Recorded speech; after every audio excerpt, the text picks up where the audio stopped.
느헤미야 8장 13절에서 18절까지 말씀 저와 여러분들이 한 절씩 교독하여서 읽겠습니다.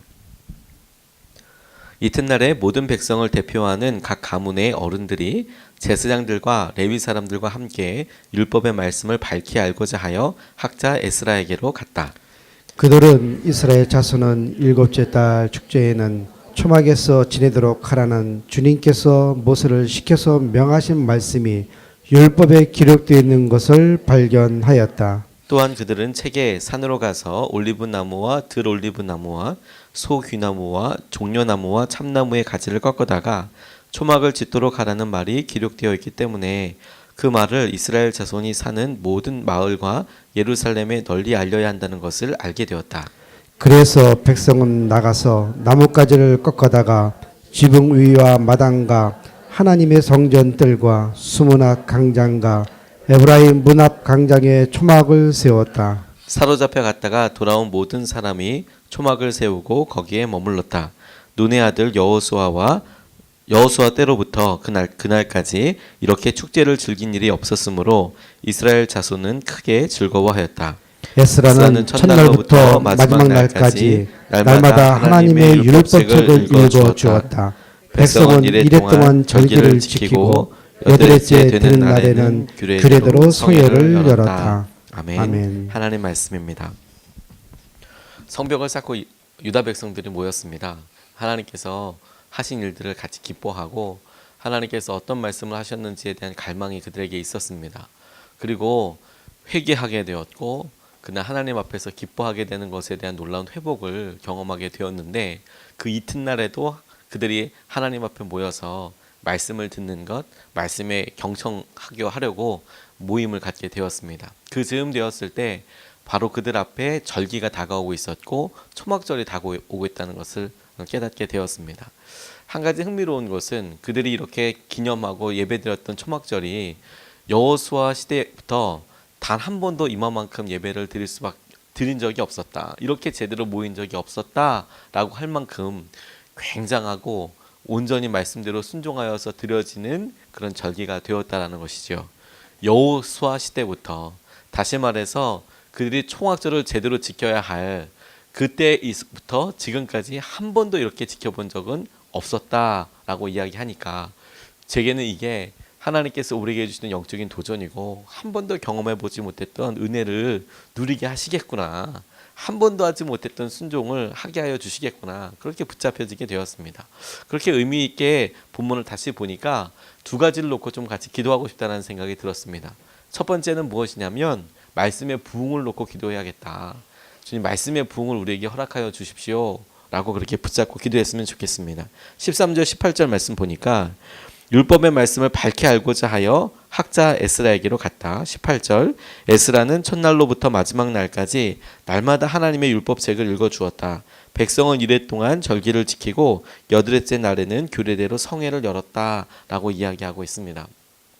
그들이 부흥을 경험하게 되었는데 성벽을 지어서 그들의 삶 가운데 그냥 안전하게 되었다라는 수준이 아니라 다시 그들의 삶이 의미 있어지고 기쁨이 넘치고 활력이 있고 그렇게 놀라운 부흥을 경험하게 되는 통로가 말씀에 대한 간절함, 갈망이 그들 가운데 임하는 것으로부터 시작됐다는 것을 우리가 깊이 보고 붙잡아야 될 필요가 있겠다는 생각이 들었습니다. 하나님께서 우리에게 완전한 삶의 새로운 의미를 주시고 하나님께서 주시는 날마다 새로워지는 은혜가 말씀에 대한 부흥으로부터 있게 되는 것이고 이것은 하나님께서 우리가 간절히 원하는 것보다 더 놀랍게 우리 가운데 행해가기를 원하시는 우리 가운데 임하기를 원하시는 축복이라는 생각을 붙잡게 되었습니다. 똑같은 일을 해오다가 그것이 아무리 다른 사람들이 부러워하고 저거 참 너무 귀하다라고 생각하는 일이어도 막상 그 일을 하루 하고 1년 하고 3년 하고 10년 하고 이렇게 했던 사람들에게 마음의 한계처럼 느려지는 것이 무엇이냐면 그 첫 마음을 잃어버리게 되는 것이거든요. 이게 얼마나 귀하고 얼마나 놀라운 일인지를 머리는 아는데 마음으로는 누려지지 않는 그런 한계들이 우리에게 있거든요. 어떻게 하면 날마다 마음을 새롭게 다잡아서 갈 수 있겠는가? 그게 바로 부흥이라는 것이죠. 하나님께서 우리 가운데 날마다 말씀이 부딪히듯이 날마다 우리의 삶에 새 살이 돋아나듯이 우리의 삶을 주장하여 주시고 이끌어 주시는 것, 그런 은혜의 삶을 하나님이 우리에게 원하시는다고 생각하게 되었습니다. 날마다 이렇게 새롭게 되는 것이 말씀의 사모함으로부터 이어져서 그 다음 날에도 이어지게 되는 것, 그게 말씀에 대한 부흥이고 하나님께서 우리에게 원하시는 것이라고 믿습니다.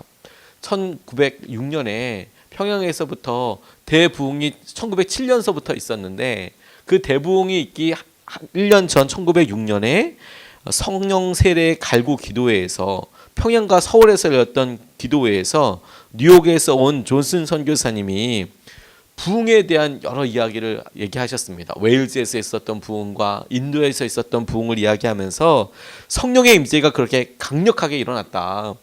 조선에는 누가 성령 충만을 받고자 하느냐? 원하는 자는 손을 들어보라, 일어서 보라, 이렇게 외칠 때에 당시에 신학생이었고 장로였던 길선주 장로님이 일어나셨습니다. 그런 부흥이 우리 조선 땅에 있게 되기를 간절히 원합니다.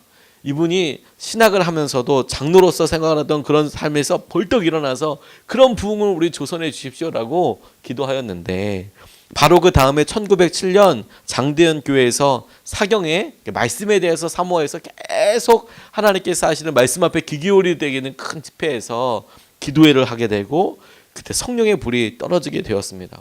남자 성도만 1,500명 이상이 모이고 여자들이 앉을 자리가 없이 모이는 그 집회에서 하나님께서 말씀에 대하여 통해 자복하고 회개하는 그런 말씀을 주셨습니다.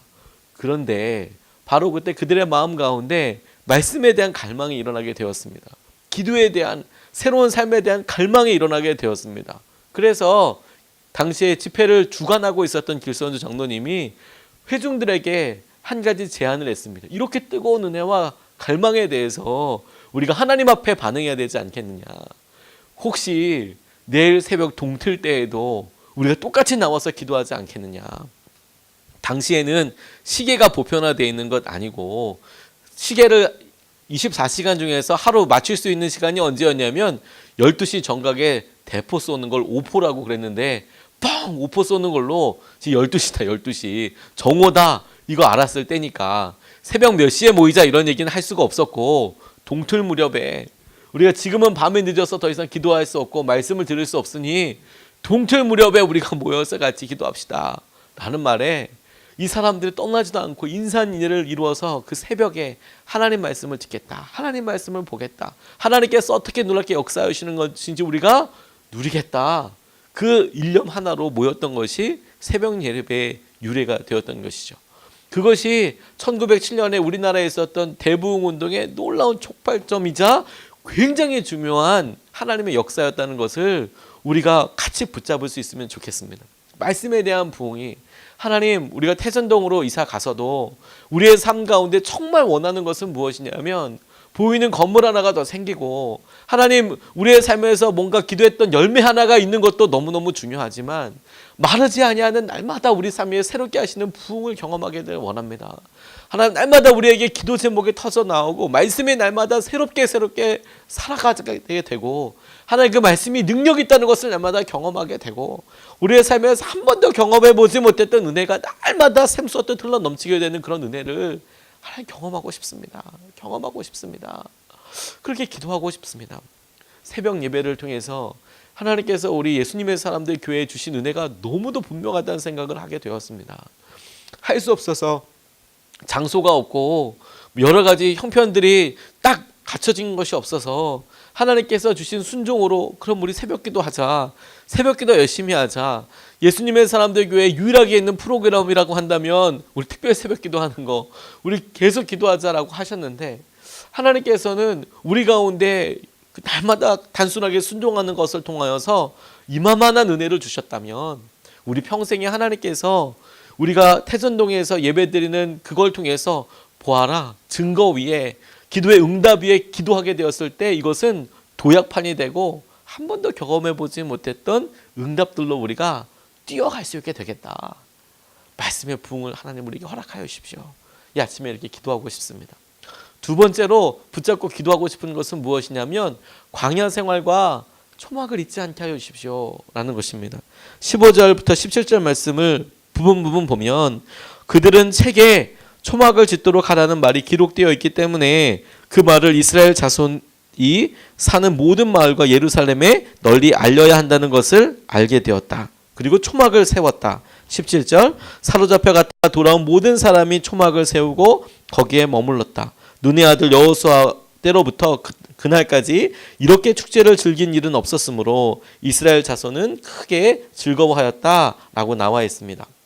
유다 백성들이 이스라엘 백성들 앞에 유다 백성들이 말씀 앞에 눈을 뜨게 되었을 때가 초막절을 앞둔 시기였습니다. 이 초막절은 유월절 그리고 오순절 우리가 맥추절이라고 하는 것과 함께 3대 절기에 해당되는 것으로 우리 때로 이야기하면 추수감사절입니다. 모든 하나님 곡식들을 다 거두고 창고에 다 저장을 하고 추수감사절처럼 다 추수한 다음에 하나님 감사합니다. 이런 놀라운 은혜를 우리에게 주셔서 너무너무 감사합니다. 라고 이것을 감사하며 드리는 그런 절기였는데 이것이 영적으로 굉장히 중요한 두 가지 의미를 오늘 갖게 됩니다. 하나는 무엇이냐면 그들이 성벽을 짓고 나서 성벽을 봉헌한 그때에 하나님께서 이것을 마치 열매처럼 거두셔서 너희들이 추수하여서 다 거두게 되어서 하나님 앞에 기뻐하였던 것처럼 성벽을 짓고 나서 너희들에게 있었던 이 일을 열매처럼 하나님께서 생각하게 하시고 기뻐하며 거두게 하신다라는 것과 이 사람들이 이것을 기념할 때 유다 백성들이 초막을 짓고 광야 생활했던 것들을 기억하라 이렇게 도전하셨던 것을 통해서 바벨론에서 세상에서의 끌려다니는 종된 삶을 완전히 접고 하나님께 생하시는 새로운 삶, 새로운 은혜에 대해서 눈을 뜨라 라는 영적인 의미로 다가오게 되었습니다. 하나님께서 이 중요한 시기들을 통하여서 우리에게 너희들 어떻게 고생하였는지 봐라. 어떤 삶을 살았는지 봐라. 이것이 너희들 삶에서 턱하다란 감사와 하나님께 생하여 주시는 은혜로 채워지는 그런 삶에 대한 이어짐으로 우리에게 있게 될 것이다 라고 하나님께서 생각하게 하여 주셨습니다. 성벽 재건을 통해서 하나님께서 이것을 열매로 보아주신다면 하나님이 우리에게도 통일하게 그런 은혜를 주시겠다라고 붙잡게 되었습니다. 오늘이 우리가 태전동에 예배 드리게 되는 새벽 예배로는 마지막 주님 앞에 기도하고 순종할 수 있는 그런 날입니다. 오늘을 이렇게 생각하면서 하나님 7월 30날 우리가 첫 예배를 드리게 되는데 새벽 예배로 이런 놀라운 은혜를 우리에게 허락하여 주셨는데 하나님 어떤 주의 은혜와 마음들로 우리가 주 앞에 나아가야 하겠습니까? 근데 이것이 하나님께서 제게 하나님 우리가 광야 생활 같았던 힘들어서만이 아니라 영적으로 우리에게 어디로 가야 할지 모르고 하나님 무엇을 해야 할지 모르는 상황에서 찾고 기도하고 그래서 너무 유동적이기 때문에 초막과도 같았던 하나님 우리가 성전이 지어지기 전까지의 이 시간을 우리가 잊지 않게 해주십시오. 하나님 먼저 나아가게 해주십시오. 평생 기억하게 해주십시오. 어제 늦게까지 태전동 교회에 있었습니다. 공사들이 다 이렇게 끝나가는 걸 보면서 하나하나 이렇게 보고 이것도 있고 이것도 있고 이건 언제 되고 이건 또 어떻게 되고 이런 것들을 점검하는데 하나님께 참 많은 은혜들을 생각나게 하시고 떠올리게 해주셨습니다. 그런데 어제 지나가던 한 어떤 안수 집사님께서 들어오셔서 여러 가지 것들을 물어보시는 거예요. 거기에 이렇게 있으니까 여기 뭐 하는 거래요? 이렇게 와서 물어보시고 이게 뭐 하는 데예요? 여기 교회가 들었습니다. 교회가 아직 간판이 없어서 이제 현수막 이제 갖다 붙일 거거든요. 한 몇 주 동안은 현수막으로 여기가 교회입니다. 사인이 정확하게 이렇게 제가 결정되고 그럴 때까지 일단 현수막으로 크게 몇 군데 걸고 여기는 교회입니다. 교회에서 예배드립니다.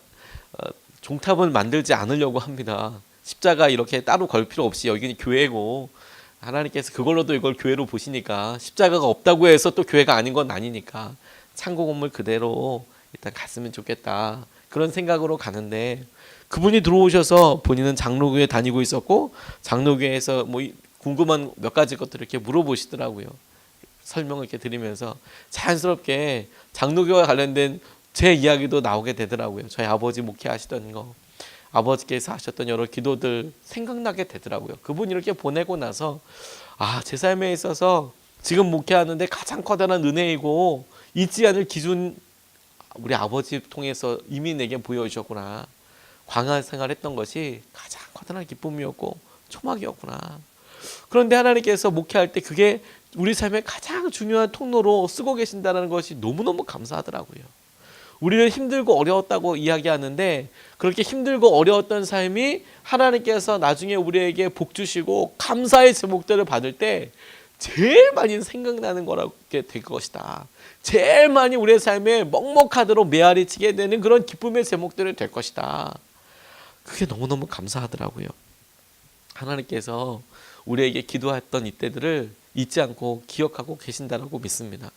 태전동에서 이렇게 예배 드리면서 우리가 오늘을 기억하게 될 거예요. 하나님께서 우리가 40일 특세를 계속하면서 어떤 고백들을 하게 하여 주셨나, 어떤 삶의 은혜들을 누리게 하여 주셨나, 하루하루 기가 막히게 고백하였는데 막상 우리가 순종한 우리 모두에게는 날마다 막 불이 떨어져 가지고 막 뜨겁고 힘들고 막 이렇게 했던 때도 있지만, 하나님 어떤 때는 힘들고 어떨 때는 하나님 어떻게 해야 됩니까? 라고 물으면서 왔던, 그렇게 순종만 하게 했을 뿐인데 주님께서 지나고 난 220여일이 지나고 나니까 하나님께 응답이 되고 역사하심이 되게 하여 주셨네요. 우리가 이것들을 기억하고 하나님 우리의 삶에 영적으로 놀라운 것을 이끌어 가시도록 우리가 붙잡고 같이 계속 기도할 수 있으면 좋겠습니다. 영적인 방황이 끝나고 하나님께서 주신 은혜를 누리게 되는 것처럼 하나님께서 우리에게 기도하였던 것들에 대하여 말씀으로 붙잡게 하셨던 것들에 대해서 우리가 더 놀랍게 바라보고 구하게 되는 그런 삶이 열리고 하나님께서 생하여주신 은혜를 기억하는 저 여러분 되시기를 주님의 이름으로 축복합니다. 아버지 하나님께서 주신 은혜를 우리가 놀랍게 이번 주일날 누리게 하여 주실 줄로 믿습니다. 오늘 우리 같이 말씀 붙잡고 기도하고 싶습니다.